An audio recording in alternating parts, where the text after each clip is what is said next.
அஸ்ஸலாமு அலைக்கும். இதுவரை உலகத்திலே நடக்காத ஒரு மிராக்கலான விஷயம்.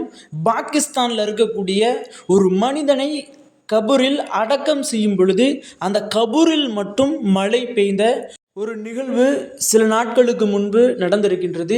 இது எப்படிப்பட்ட ஒரு விஷயமாக கருதப்படுகிறது அப்படின்னா, இதுவரை உலகத்தில் எந்த ஒரு கபூர்லையுமே இது போன்ற ஒரு நிகழ்வு நடந்ததே கிடையாது.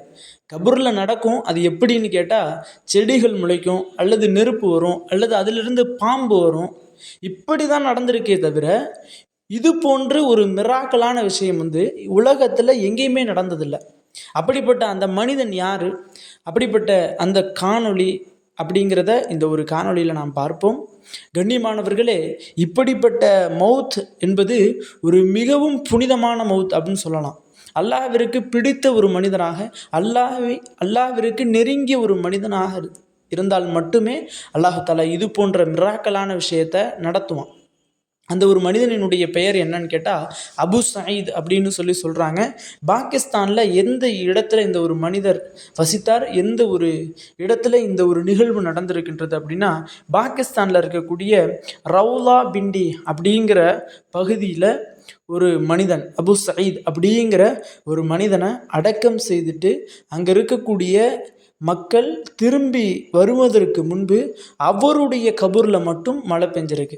மொத்தமாக மழை பெஞ்சிருச்சு அப்படின்னா இது ஒரு சாதாரணமாக விஷயமாக நம்ம கருதலாம். ஆனால் என்ன நடந்திருக்கு அப்படின்னா, அந்த ஒரு காணொளியும் நான் உங்களுக்கு இந்த ஒரு இதில் பதிவிடுறேன் பாருங்கள்.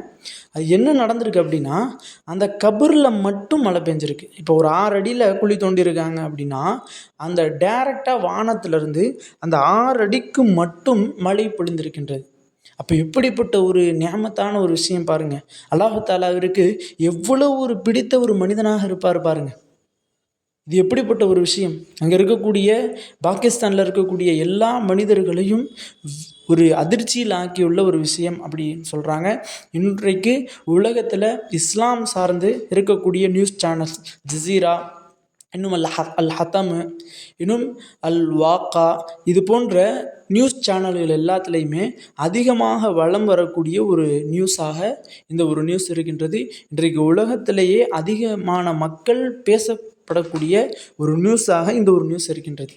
இந்த ஒரு காணொளியை நம்ம யூடியூப்பில் பதிவிட்டோம் அப்படின்னா நம்மளுடைய யூடியூப் சேனலுக்கு காப்பிரைட்ஸ் கொடுத்துருவாங்க. அதனால் இந்த வீடியோவுக்கு கீழே என்னுடைய டிஸ்கிரிப்ஷன்லேயும் கமெண்ட் பாக்ஸ்லேயும் இந்த கபூரில் அந்த மனிதனுக்கு மழை பெஞ்சிச்சில்ல அதனுடைய லிங்க்கை நான் கொடுக்குறேன். அந்த லிங்க்குள்ளே போய் நீங்கள் அனைவரும் பாருங்கள். உண்மையான நடந்த நிகழ்வு. எல்லா மனிதர்களும் எந்த விதமான இன்னும் எந்த விதமான எடிட்டிங்குமே கிடையாது. உண்மையான நடந்த நிகழ்வு இப்போது எப்படி நடந்திருக்கின்றதோ இது எந்த நேரத்தில் நடந்தது அப்படின்னா, இது போன்றே சஹாபாக்களினுடைய காலத்தில் நடந்துச்சு. அது எப்படி நடந்துச்சு அப்படின்னா, இந்த ஒரு நிகழ்வு யாருக்கு நடந்துச்சு அப்படின்னா, ஒரு சஹாபி, இஸ்லாத்தினுடைய தூண் அப்படின்னு கூட சொல்லலாம், ஹன்லல்லா ரதியல்லாஹு அன்ஹு, அவங்க ஒரு மிகப்பெரிய சஹாபி. அவங்க என்ன ஆச்சுன்னா, அந்த ஒரு சஹாபி திருமணமான ஒரே நாளில், திருமணமாகி ஒரே நாள் தான் ஆகுது. முதலிரவு கொள்கிறாங்க. முதலிரவு முடிந்த பிறகு அடுத்த நாள் காலையில் குளிக்கிறாங்க. குளித்த சஹாபி, குளிப்பதற்காக வேண்டி தண்ணீரை ஊற்றக்கூடிய அந்த சஹாபி, எல்லா சஹாபாக்களும் ஓடுறாங்க அந்த அவர்களினுடைய வீட்டிற்கு முன்பாக.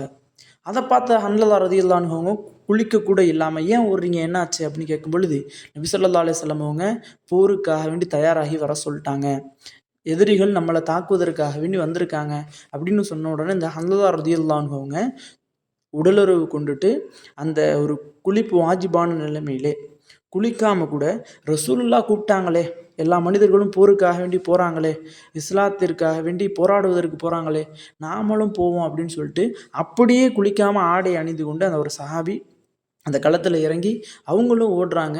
அவர்களிடம் இருக்கக்கூடிய ஆயுதங்களை எடுத்துக்கிட்டு அந்த ஒரு போரில் போய் ஹன்லல்லா ரதியல்லாஹு அன்ஹு அவங்க ஷஹீதாக்கப்படுறாங்க. ஷஹீதான பிறகு ஹன்லல்லா ரதியல்லாஹு அன்ஹு அவர்களினுடைய நிலை எப்படி இருக்குதுன்னா, குளிப்பு வாஜிபானுடைய நிலையிலே இருக்கிறாங்க. இன்னும் குளிக்கல அவர்கள் உடல் சுத்தமாக இல்லை.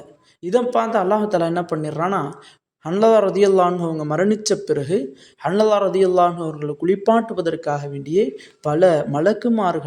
பல லட்சக்கணக்கான மலக்குமார்களை இந்த உலகத்திற்கு அனுப்பி ஹன்லல்லா ரதியல்லாஹு அன்ஹு அவர்களை அல்லாஹ் தஆலா குளிப்பாட்டுறான். யாருடைய கரத்தினால? மலக்குமார்களினுடைய கரத்தினாலே குளிப்பாட்டுறான். பிறகு நபி ஸல்லல்லாஹு அலைஹி வஸல்லம் அவங்க ஹன்ஸலா ரலியல்லாஹு அன்ஹு அவர்களுடைய உடலை எடுத்துகிட்டு போய் அடக்கம் செய்கிறாங்க. இந்த ஒரு நிகழ்வு வரலாற்றில் மிக முக்கியமான நிகழ்வு. இந்த ஒரு நிகழ்வு யாருக்கு நடந்துச்சு அப்படின்னா, சஹாபாக்கள்லேயே ஹன்ஸலா ரலியல்லாஹு அன்ஹு அவர்களுக்கு மட்டும்தான் முதல்ல நடந்துச்சு. பிறகு இந்த ஒரு மனிதனுக்கு தான் இரண்டாவதாக நடந்திருக்கு. ஹன்ஸலா ரலியல்லாஹு அன்ஹு அவங்கள குளிப்பாட்டிய பிறகு தான் மலக்குமார்களை அல்லாஹ் தாலா குளிப்பாட்ட வச்சான். குளிப்பாட்டப்பட்ட பிறகு கபூரில் அடக்கம் பண்ணாங்க. ஆனால் இந்த ஒரு மனிதனை கபூரில் அடக்கம் பண்ண பிறகு மழை பிழிந்தது. அப்படின்னு சொன்னால் இந்த ஒரு மனிதன் அல்லாஹ்விற்கு ரொம்பவும் நெருங்கியமான, அல்லாஹ்விற்கு ரொம்பவும் பிடித்தமான ஒரு மனிதர் அப்படின்னே சொல்லலாம். கண்ணியமானவர்களே, உலகத்தில் நம்ம என்ன தான் அமல் செஞ்சாலும், எவ்வளவு தான் நல்ல செயல்கள், நல்ல அமல்கள் செஞ்சாலும் அல்லாஹ் புரிந்து கொள்ளக்கூடிய அடியாராக நாம் இருக்க வேண்டும். அந்த ஒரு மனிதன் என்ன ஒரு அமல் செஞ்சார், என்ன இபாதத் செஞ்சார் அப்படிங்கிறது தெரில. ஆனால் ஒன்று தெரியும், அல்லாஹ் தாலாவிற்கு ரொம்ப நெருங்கிய ஒரு மனிதர், அல்லாஹ் பொருந்தி கொண்ட ஒரு மனிதர். இது போன்ற ஒரு மனிதனாக தான் இந்த ஒரு உலகத்தில் நம்ம வாழணும். இது எப்படிப்பட்ட ஒரு பாக்கியம் பாருங்கள். இந்த பாக்கியம் யாருக்கு கிடச்சிருக்கும்? ஒரு சஹாபிக்கு கிடச்சிச்சு, பிறகு ஒரு மனிதனுக்கு கிடச்சிருக்கு. கண்ணியமானவர்களே, நாம் இத்தனை நாட்களாக பாவம் செஞ்சுருக்கோம், இன்னும் நிறைய மனிதர்களை துன்புறுத்தியிருக்கோம், இன்னும் நிறைய தவறான செயல்கள் செஞ்சுருக்கோம், இன்னும் ஈமானான விஷயங்களை விட்டும் நாம் தவிர்த்து ஹராமான செயல்கள் நிறைய செஞ்சுருக்கோம். இனி வரக்கூடிய காலங்களிலாவது நம்ம இன்ஷா அல்லாஹ் இந்த ஒரு மனிதன் எப்படி வாழ்ந்தாரோ, இந்த ஒரு மனிதனினுடைய மௌத் எப்படி இருந்துச்சோ, இந்த மனிதனினுடைய கபூரில் எப்படி மழை பொழிய செய்தானோ அல்லாஹ், அதுபோன்று நாமும் நல்லாமல் செய்வோம். நாமும் மனிதனிடத்தில் நல்ல முறையில் நடந்து கொள்வோம். நாமும் அல்லாஹ் புரிந்து கொள்ளக்கூடிய அடியாராக நடந்து கொள்ளக்கூடிய பாக்கியத்தை வல்லாஹ் தான் நம் அனைவருக்கும் தருவானாக. ஆமீன். கண்ணியமானவர்களே, இது போன்ற இஸ்லாம் சார்ந்த உண்மையான நிகழ்வுகளை உடனுக்குடன் நீங்கள் தெரிஞ்சுக்கொள்ள நம்மளுடைய சேனலை சப்ஸ்கிரைப் பண்ணுங்கள், ஷேர் பண்ணுங்கள், லைக் பண்ணுங்கள், கமெண்ட் பண்ணுங்கள். மறக்காமல் எனக்காக துஆ செய்யுங்க. அஸ்ஸலாமு அலைக்கும்.